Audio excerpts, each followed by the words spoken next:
Hey, what's happening guys, and welcome to another episode of Mark's Aquatics. I've got a new microphone, so the sound should be a little bit better, hopefully.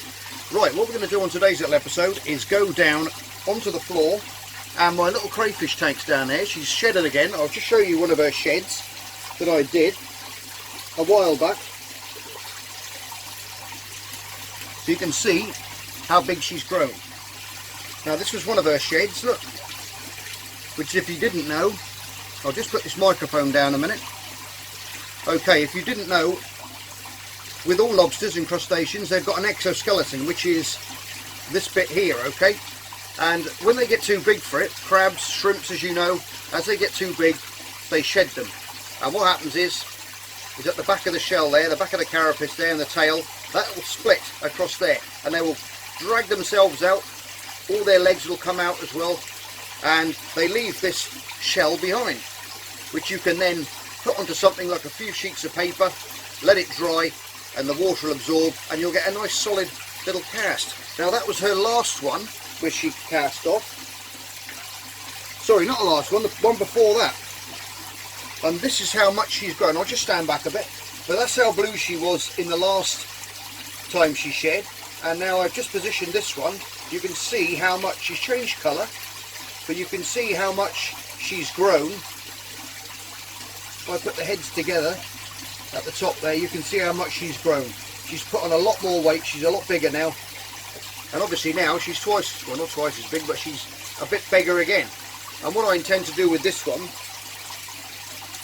I've got some casting resin, and I think what I'll do is I'll cast that in some resin. I've just got her claws open, put her on the floor, put some little bits of wood in between her claws, so as it dried the claws stayed open, so I think it looks quite funky. So I thought we could put we could cover her in resin and make a nice little ornament for the workshop, I think.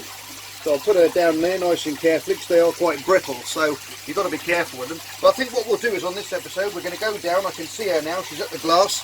I'll take you out the tripod and I'll show you down there. Now her tank's a little bit messed up at the moment.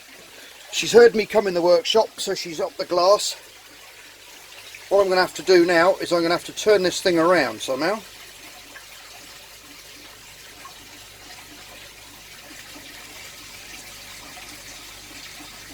I don't know how to do it. Right guys, there you go. Now this tank has been neglected for the last month. You can see how much algae's grown on that dragonstone and on the big log at the back, on the glass. I've managed to get in, or the wife got in and scraped a lot of the glass off. Now she feeds quite heavily on shrimp, you know, frozen shrimp, mussel, all that stuff, little bits of fish, stuff of that nature. So she's hiding behind the log. I can see her little antenna sticking out just at the back over there. She lives around the back, but it's really been neglected, and obviously with my back I haven't been able to get in there and do much. So I've got lots of other fish in there. What I'm going to do is I'm going to take a lot of the fish out, put them into the bench tank, and we're going to give this tank a right little overhaul and create her a nice little environment again, because I'm feeling a bit better, so I can move things around. We've got some mountain minnows in there. We've got some of the baby plex in there as well, which are putting on weight. There's a couple of black neons in there, some zebra danios, loads of those in there from the when we bred those. I've taken a lot to the shop. Lots of little endler crosses as well, so they can all go back up into the bench tank. And we're going to clean it out. We're just going to have her in there now, so let's get to work.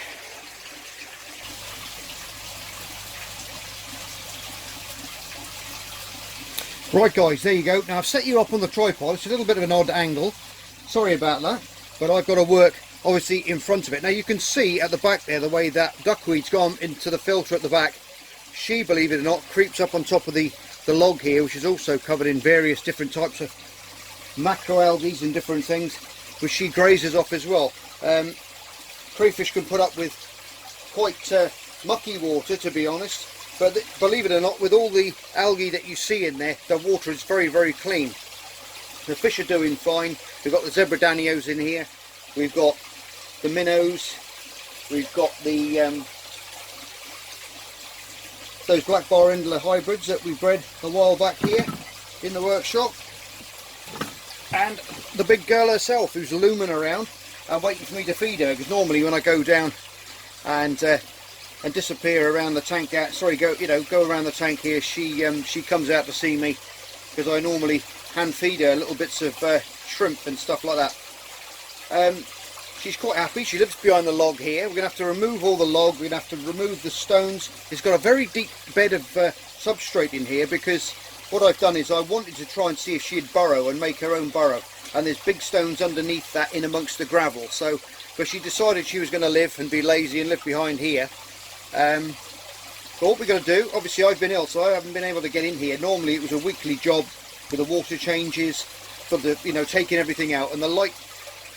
I had a canopy over the top of this because you've got crayfish are amazing escape art. They're amazing escape artists, and you've got to keep the tanks covered at the top all the time, or they'll crawl out. She's done it once before, and I found her crawling around on the floor here in the morning. So I've got a big piece of acrylic which I've got over the top of the tank to stop her. Now it looks disgusting at the moment, this tank, but when we're finished it will look great. We're going to have to remove her, put her into a bucket while I go in there. She's quite big now. She'll give you a right nasty nip, and she has caught me before on the other occasion when I put my hand in there, so which I'm sure all you guys would love it if she got hold of my finger for the old laughing factor. But I'll try not to get bitten, but I'll show you her when she's out the tank and how big she is and how big she's got. But we've got lots of algae to remove, scrub off all this stuff. Obviously we're going to take everything out. I've got a bucket here. I'm going to siphon water into that bucket. I'm going to take the log out, put that into the bucket. I'm going to scrub that with a scrubbing brush that I've got to remove a lot of the algae and rubbish off of that. The stones I'm going to do the same with. I'm going to remove all the fish, put them into another bucket, and we're going to put those, and I'll acclimate those into the bench tank so we can see those later on as well. Put some females back in the tank for those little Endler boys. They're going to be over the moon to see those in there. And we'll give her tank a nice little clean up, I think. I may put the log back in, or I may change it up a little bit. Right guys, what I've got here is my little fish tank. This is one of the little tanks that I bred the neon tetras in. That's how small it is, all cleaned out and ready to go again. But what we're going to do is we're going to catch out some of these fish. So I think what I'll do actually, I'll put her in there. But we've got to get some water out first and put some water in this tank without catching all these little fish who are going to dive straight in there because they think I'm going to feed them.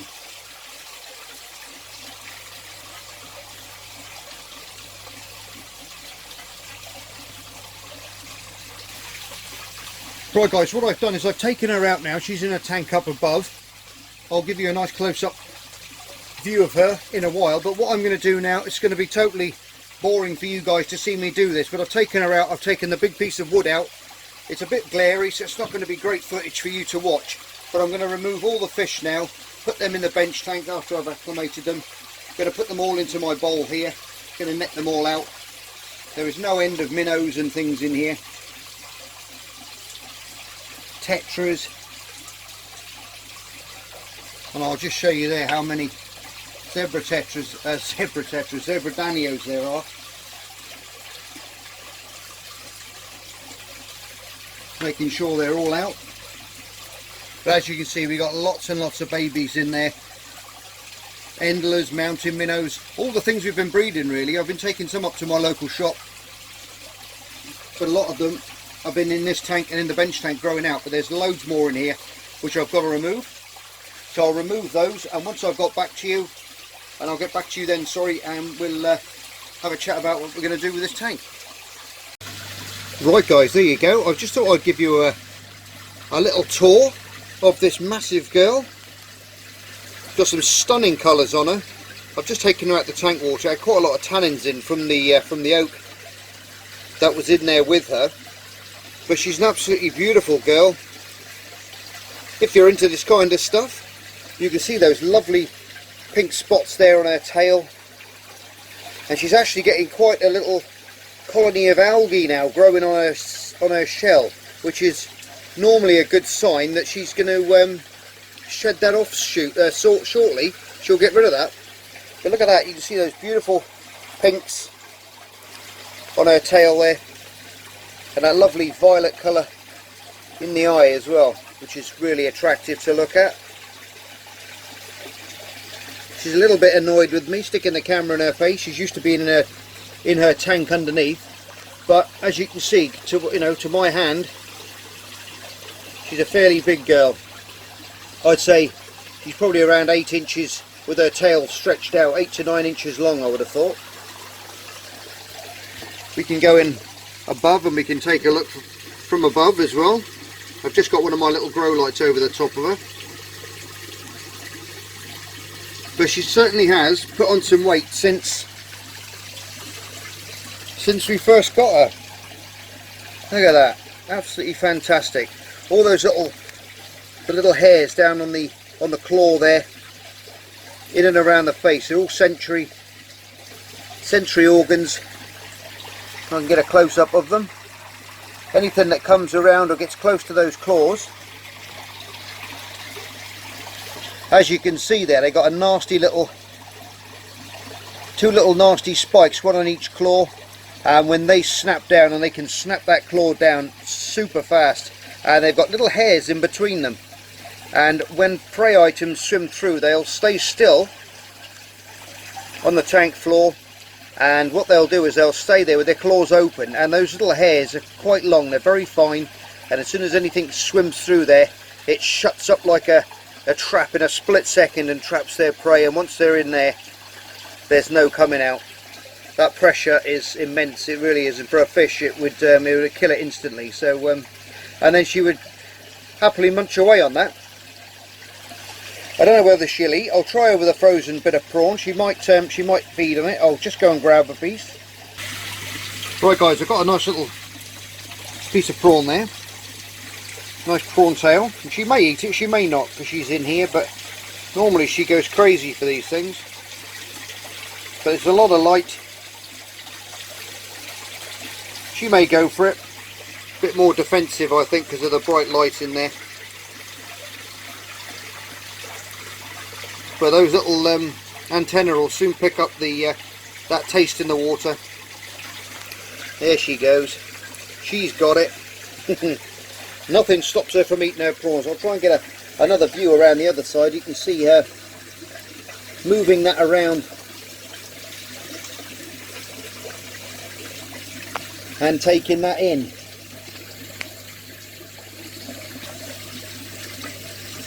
If you didn't know how her jaw worked, if that's clear enough, she will hold it between those two legs at the front and pass it back into her jaws and slowly chew it up. And now you're going to turn your back on me and go the other way, aren't you? I know. Give me some peace and quiet while I eat, that's what you're saying. But they are a beautiful, beautiful creature to keep, they really are.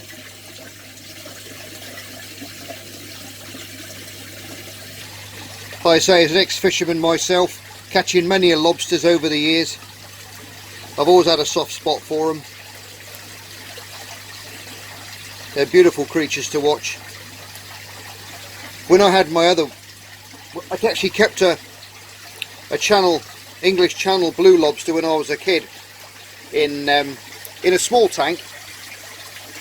It was only a very, very baby one. It got caught up in the mesh, so I brought it home, put it in an aquarium, and kept it in there with a load of sand and shale, which the area where I caught her, or him, where she came from. So and I remember I put a piece of fish in, and there was about 2 inches of substrate, I would say, in her tank, and she put her claws together, imagine how they are like now, and she used them as like a bulldozer, and she pushed nearly all the sand right up the glass until it was nearly up to there like that, and it was bare down there. She plonked a piece of fish here, and she went up, and with her swimmers, I just changed hands, her swimmers started doing this, and it fanned all that sand back level again and covered that piece of fish. And she left it there for about 2 days after she'd had a feed from it.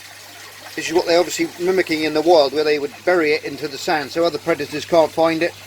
And then 2 days later, repeated that process, pushed all that sand off, retrieved their fish, which is a little bit decaying by then, but they don't mind that. They love decaying food, and ate the rest of it. It was quite interesting to see that.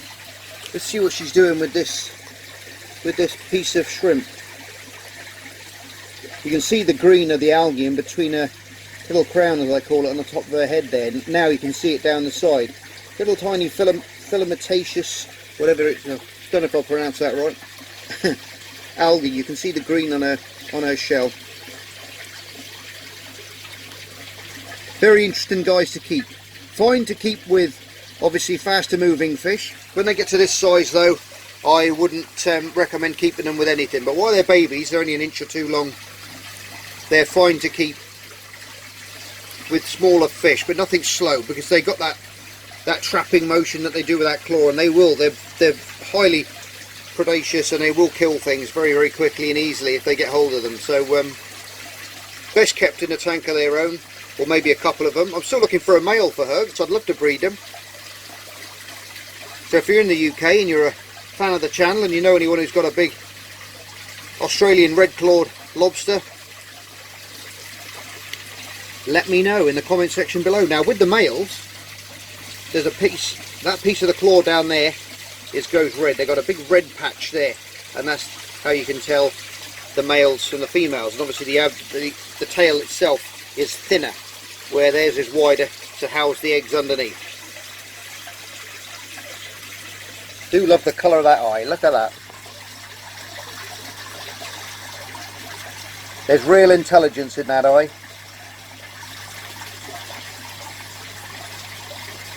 Look like they're from outer space, they really do. Little blue on the end of those little horns, just coming off the mouth parts there. Absolutely stunning. Right, what I'm going to do is I'm going to get her back into her tank, and I think what I'll do on the next video, because this one's running a bit long, I'm going to do her tank up, I'll let it all settle in, and then I'll put some more decor in there and I'll show you it. I'll do another video and we'll have another catch up with her, okay?